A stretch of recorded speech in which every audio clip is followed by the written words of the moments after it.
विधानसभा कामकाज सल्लागार समितीची आज महत्त्वाची बैठक. पावसाळी अधिवेशनाचा कार्यकाळ ठरवण्यासंदर्भात निर्णय घेणार. विधानसभा अध्यक्षांसह मुख्यमंत्री आणि दोन्ही उपमुख्यमंत्री राहणार उपस्थित.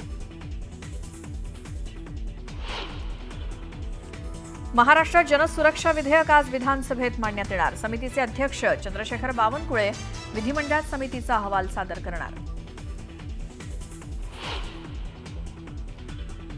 समरजित घाटगे राष्ट्रवादी सोडण्याची शक्यता. शिवसेना किंवा भाजपात जाण्यासाठी चाचपणी सुरू. समरजित घाटगे यांनी विधानसभेला भाजपमधून राष्ट्रवादीत केला होता प्रवेश.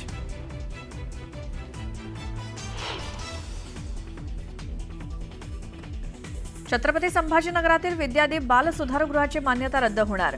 मुख्यमंत्र्यांची अधिवेशनात घोषणा.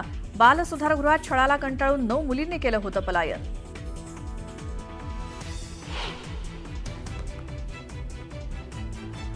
दक्षिण मुंबईतील कर्नाक उड्डाणपुलाचं आज मुख्यमंत्री फडणवीसांच्या हस्ते होणार लोकार्पण.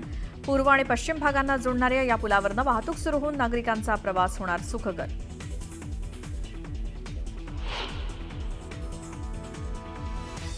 विदर्भातल्या अनेक जिल्ह्यात आजही मुसळधार पावसाची शक्यता. चंद्रपूरला रेड अलर्ट, तर वर्ध्यासह आणखी काही जिल्ह्यातल्या गावांना पुराचा वेढा कायम.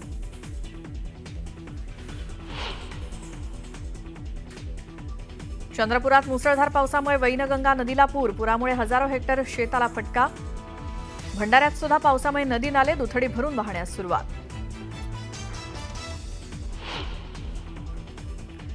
शहापूरच्या RS दमानिया शाळेत पाळी आल्यानं मुलींची कपडे काढून तपासणी केल्याचा धक्कादायक प्रकार.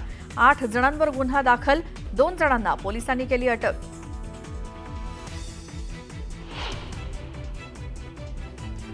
विना अनुदानित शिक्षकांचं आंदोलन स्थगित. यापुढे शिक्षकांच्या पगाराची तारीख चुकणार नाही. गिरीश महाजनांच्या आश्वासनानंतर शिक्षकांचं आंदोलन मागे.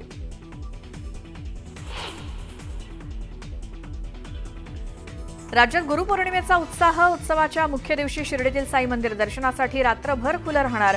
तर विविध धार्मिक आणि सांस्कृतिक कार्यक्रमांचं आयोजन.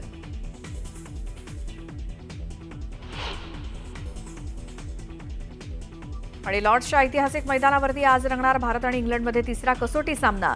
जसप्रीत बुमराहचा प्लेइंग 11 मध्ये समावेश होण्याची शक्यता.